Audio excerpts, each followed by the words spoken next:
El Señor esté con vosotros. Y con tu espíritu. Lectura del Santo Evangelio según San Juan. Gloria a ti, Señor.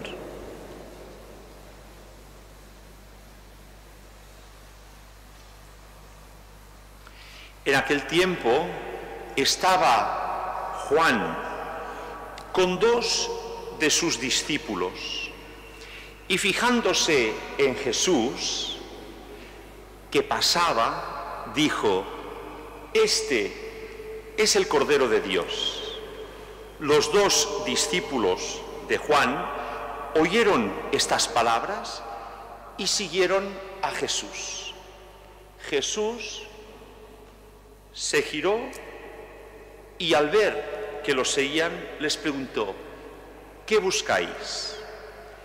Ellos contestaron: Rabí, que significa maestro, ¿dónde vives? Él les dijo: venid y lo veréis. Entonces fueron y vieron dónde vivía y se quedaron con él aquel día. Era como la hora 10:00. Andrés, hermano de Simón, Pedro, era uno de los dos que oyeron a Juan y siguieron a Jesús. Andrés encuentra primero a su hermano Simón y le dice: hemos encontrado al Mesías, que significa Cristo. Y lo llevó donde Jesús. Jesús se lo quedó mirando y le dijo: tú eres Simón, hijo de Juan. Tú te llamarás Cefas, que significa Pedro. Palabra del Señor. Gloria a ti, Señor Jesús.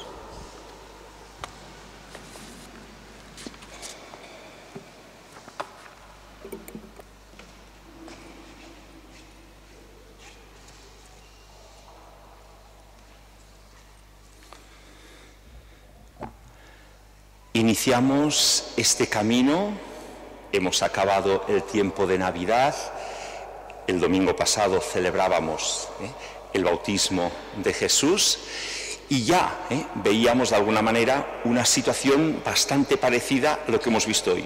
Juan el Bautista, el que preparó el camino de Jesús, el que fue convocando a aquellos discípulos para que convirtieran sus corazones y para que estuvieran preparados para abrir su corazón a Jesús que venía y se acercaba.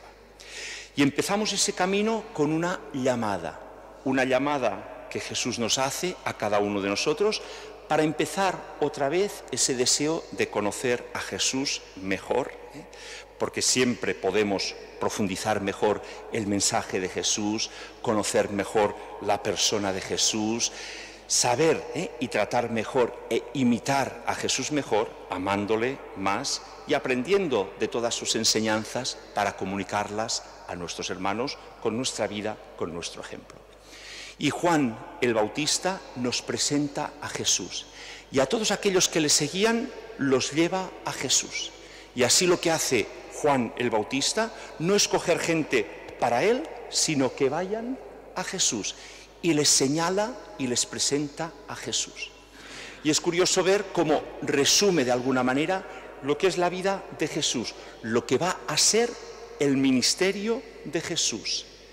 Este es, cuando ve a Jesús pasar por allí, dice: este es el Cordero de Dios.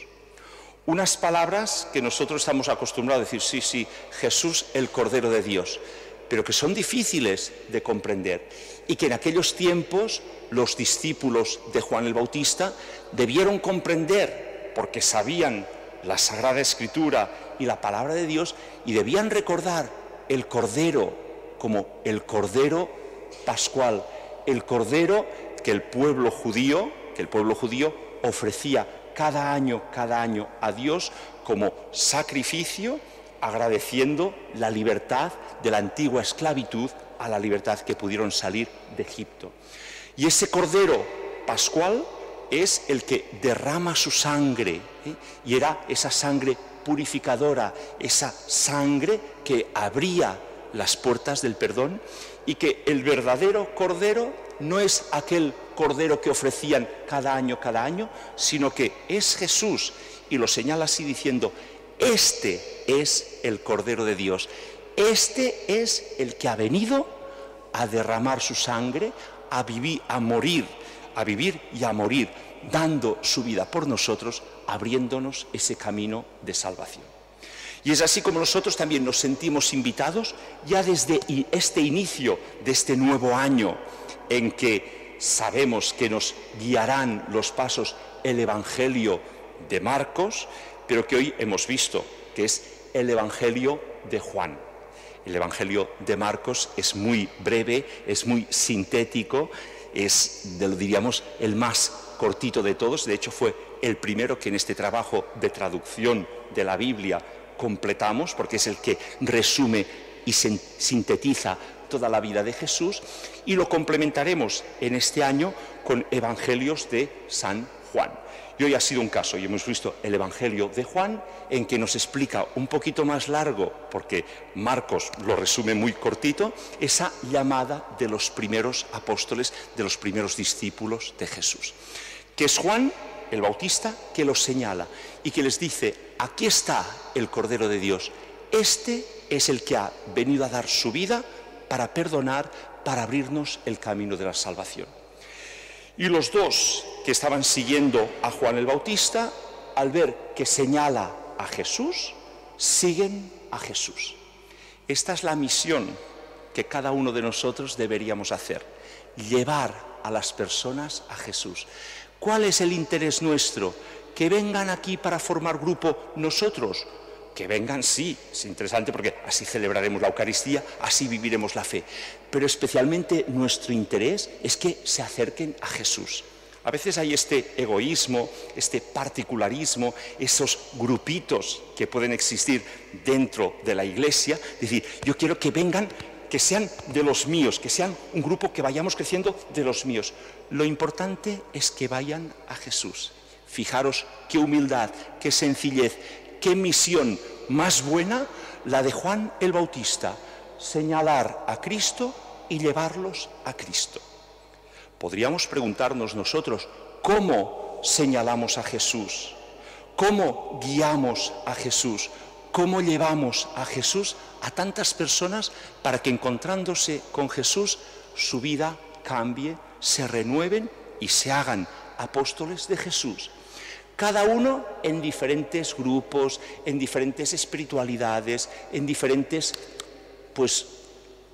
instituciones de la Iglesia que el Espíritu Santo suscita con esa riqueza, esa multiplicidad que gracias a Dios hay en la Iglesia, de diferentes carismas, de diferentes vocaciones, pero todas para unirnos a Jesús, cada uno por su camino. Y Jesús convierte a aquellos dos que buscaban a Jesús, es el mismo Jesús que, al ver que le están siguiendo, es él el que los busca y les dice: ¿qué buscáis? Y les pregunta: ¿qué buscáis? Y dice: ¿dónde vives? Es decir, ¿qué haces? ¿Dónde estás? ¿Qué es de tu vida? ¿Qué nos enseñas? Y Jesús dice: venid y veréis. Esas dos palabras, ¿cuántas veces podríamos nosotros utilizarlas? Cuando nos preguntan: ¿y tú por qué siempre alegre? ¿Y tú por qué ese testimonio de visitar enfermos, de dar tu vida, de colaborar con los demás, de ser un buen ejemplo de persona? ¿Por qué? Ven y verás. Ven y te mostraré mi vida, te mostraré mi fe, te mostraré cómo celebro y cómo vivo, gracias a Dios, esa comunidad cristiana, que es la Pastoral del Sordo, que es la parroquia, que son los diferentes grupos, donde ven y verás. Y es con nuestra vida, con nuestro testimonio, cómo podemos atraer a muchos a que se acerquen a Jesús. Y especialmente con nuestro ejemplo de vida. Lo que no podemos pensar es que hablando, atraeremos a la gente. podemos dar razón de nuestra fe y hace falta saber dar razón de nuestra fe, pero es muy fácil que el hablar acabe en discusión, acabe en... Es mejor la vida, el ejemplo, el testimonio de nuestras acciones, que es lo que realmente es convincente, que es lo que realmente atrae. Una vida buena, una vida ejemplar, una vida que hace agradable la vida a los demás. En el bautismo recibimos la unción con el crisma, que significa Cristo, el ungido, el elegido, en la cabeza. Y es ese aceite que hace buen olor. ¿Por qué? Porque es consagración, porque es un aceite especial, bendecido y consagrado, y que consagra la cabeza del bautizado, pero también porque estamos elegidos a participar de esa dignidad de Cristo y a transmitir ese buen olor a los demás. Todos los cristianos, todos los católicos, deberíamos dar ese buen ambiente, ese buen olor a nuestro alrededor. Ojalá cerca de nosotros la gente dijera: se está a gusto, es una persona cariñosa, agradable, buena, que transmite buen rollo a nuestro alrededor, buen ambiente a nuestro alrededor. Ese tendría que ser un objetivo para este nuevo año que hemos empezado a decir: ¿cómo voy transformando mi entorno, voy transformando la vida ordinaria, donde tan fácilmente se contagia esas relaciones? A veces dices, es una lástima, porque a veces uno dice: pido perdón porque en la familia lo normal, nos enfadamos, lo normal no. Es decir, no debería haber enfados, no debería haber discusiones, no debería. Y en las circunstancias que vivimos es muy fácil que haya discusiones, que haya enfados, Y esto es lo que deberíamos saber apartar, que de nuestra parte hubiese ese buen ambiente a nuestro alrededor. Sería la manera de atraer a la gente a Cristo, de decir: veo en cada uno de nosotros un buen testimonio de vida cristiana. Las personas mayores, en su manera de hacer, pues atraen a los más jóvenes, a los nietos, a los pequeños, a decir: mira, el recuerdo del abuelo cuando muere, es decir, su vida, cuando íbamos a casa, qué bien, qué cariñoso, qué a gusto se estaba con él. Pues este es el mejor recuerdo, es el mejor testimonio. ¿Y por qué? Porque era un buen cristiano, porque seguía a Jesucristo, porque quería vivir conforme a la enseñanza de Jesús. Y esa enseñanza es nuestra vida moral. Jesús nos invita, nos llama. Nosotros, al sentirnos llamados, tenemos una vocación y una misión, va unido, vocación, llamada de Dios, y misión, nos envía a dar ese buen ejemplo, y especialmente con nuestro testimonio de vida.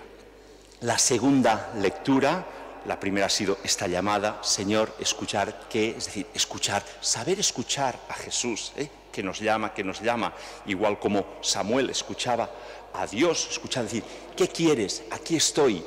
Y muchas veces nos podemos preguntar nosotros mismos: ¿estoy haciendo la voluntad de Dios? ¿Estoy perdiendo el tiempo con tonterías? Pues cambio. ¿Estoy con pereza para ayudar en casa? Pues cambio, fuera la pereza y hacer las cosas bien. Si a lo largo del día muchas veces nos tenemos que ir preguntando, ¿hago la voluntad de Dios? ¿Estoy ahora haciendo la voluntad de Dios? Y así ir descubriendo en lo pequeño de cada día: aquí estoy, Señor, para hacer tu voluntad. Repetirlo muchas veces, desde que nos despertamos por la mañana: aquí estoy, Señor, me he despertado, un día más de vida. ¿Para qué? Para hacer tu voluntad. Y la voluntad de Dios es nuestra felicidad. Y esa felicidad se muestra con el amor verdadero, el amor limpio. La segunda lectura, San Pablo, en una sociedad, en una ciudad como era Corinto, muy desordenada, una gran ciudad de muchos negocios y de mucha... Ahí pide a los cristianos que sean buen ejemplo, que no se dejen influenciar por la perversión, que sepan guardar un cuerpo limpio, un cuerpo que no es malo, un cuerpo que puede hacer mucho daño, un cuerpo que puede llevarnos al pecado, sí, pero un cuerpo que si cada uno de nosotros lo cuidamos bien, es el regalo que Dios nos da para ser cada uno de nosotros presencia de Cristo en medio de nuestro mundo. San Juan Pablo II, durante casi 3 años, cada miércoles, igual como el Papa, ahora Francisco, está haciendo tema de la Eucaristía, hizo el tema de la esperanza, pues el Papa Juan Pablo II, durante casi 3 años, 129 catequesis de miércoles, trató el tema de la teología del cuerpo, empezando por el libro del Génesis, la creación del mundo, cómo Dios nos ha creado hombre, mujer, capaces de amar, libres, y con ese cuerpo que nos tiene que llevar a saber vivir esa comunión con los demás, a ser realmente instrumento de amor para los demás. Con el riesgo y con el saber educar, nosotros desde pequeños, gracias a Dios, hemos recibido una educación, pero saberla comunicar a los demás en este mundo tan superficial, tan sensual, saber transmitir lo que es el verdadero amor y cómo ese amor es santo en el matrimonio y cómo ese amor se expresa dándose y entregándose a los demás con ese servicio, con ese cariño, con esos detalles de delicadeza que gracias a Dios nosotros queremos vivir y queremos manifestar en nuestro mundo. Es así como haremos atractivo el seguimiento de Jesucristo, que hoy experimentamos esa llamada de Dios otra vez para cambiar nuestras vidas, para ser más fieles a Él y para ser enviados a ser apóstoles, a anunciar ese evangelio a todos nuestros hermanos.